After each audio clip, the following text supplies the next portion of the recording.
Hadirin hadirat kaum muslimin muslimat, ayah bunda tuan puan, orang baik jemaah TV dakwah yang sama berbahagia.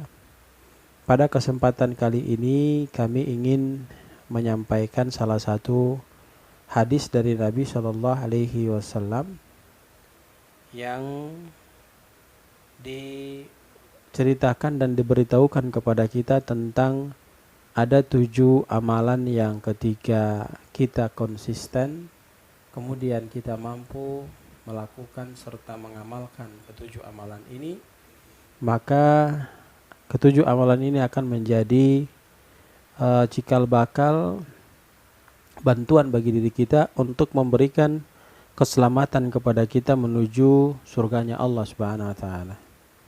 Kita lihat ya konsep yang memberikan penjelasan terkait yang 7 hal tersebut. Di sini dijelaskan sab'un yajri lil abdi ajruhunna min ba'di mautihi. Ada 7 perkara, yang mana 7 perkara ini insya Allah akan mengalir pada diri kita walaupun kita telah meninggalkan dunia ini. Artinya kita meninggalkan dunia ini, kita mati, meninggalkan dunia ini, kemudian kita sempat mengamalkan ketujuh amalan tersebut.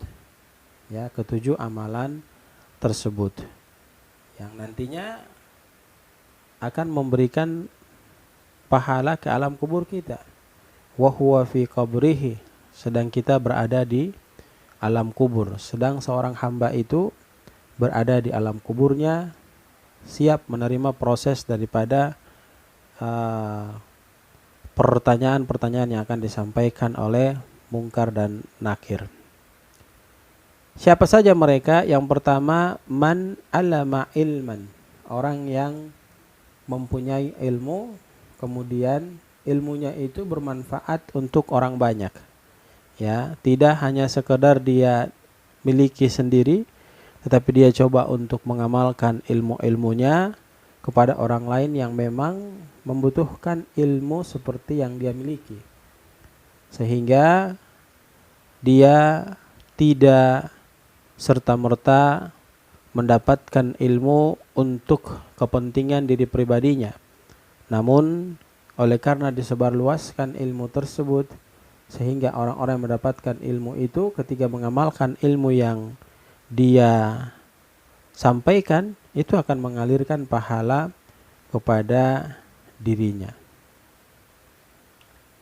Kemudian yang kedua, au ajra nahran, orang yang mengalirkan air sungai, ya, orang yang mengalirkan air sungai. Maksudnya ya airnya mungkin sedang dalam kondisi tidak jalan. Kalau kita sebut ya airnya mati. Kemudian dia menjalankan air itu. Maka insya Allah setelah dia wafat, pahala akan dia dapatkan masuk ke alam kuburnya. Lalu yang ketiga, au hafara bi'ran. Au hafara bi'ran, orang yang membangun sumur. Ini juga adalah merupakan sebuah amalan yang sangat luar biasa, yang mesti ketika kita punya kelebihan, kemudian ada beberapa daerah yang kita datangi tidak memiliki air yang cukup, maka gunakan kekayaan kita itu untuk membangun sumur di daerah tersebut. Maka ini insya Allah akan terus menerus mengalirkan pahala kepada diri kita. Coba ayah bunda kaum muslimin muslimat jamaah TV Dakwah Al-Suri yang sama berbahagia, dipikirkan dan direnungkan dengan baik.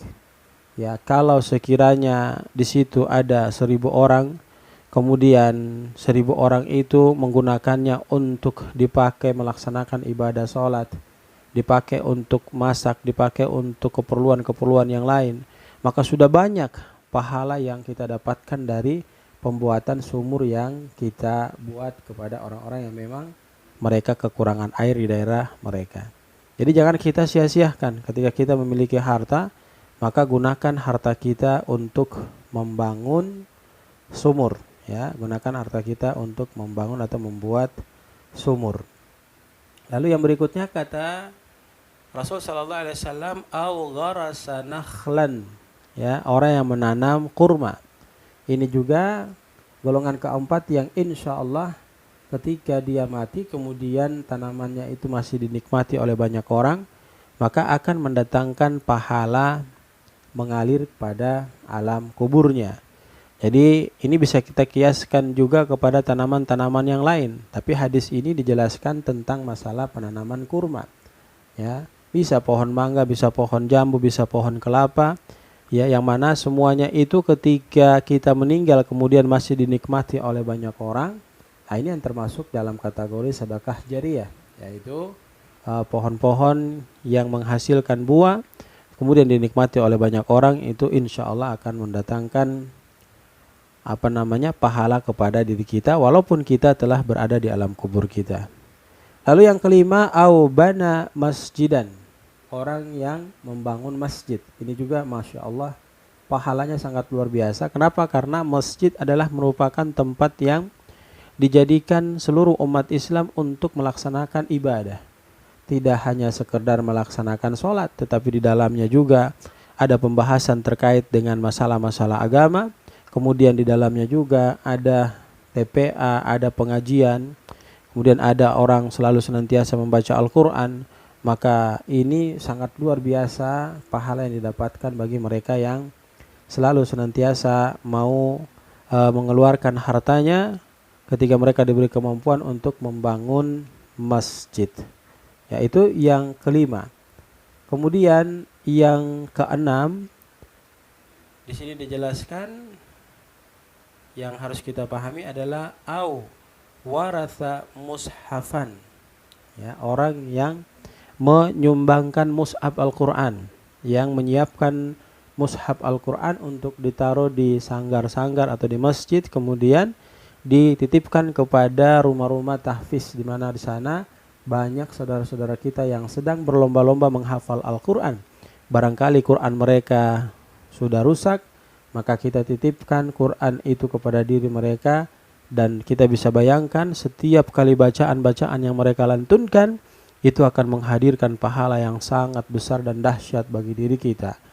Ini bagian yang keenam, yaitu memberikan mushaf kepada masjid, sanggar, kemudian kepada rumah-rumah Quran yang memang saat sekarang ini banyak yang mendidik anak-anak untuk menghafal Al-Quran.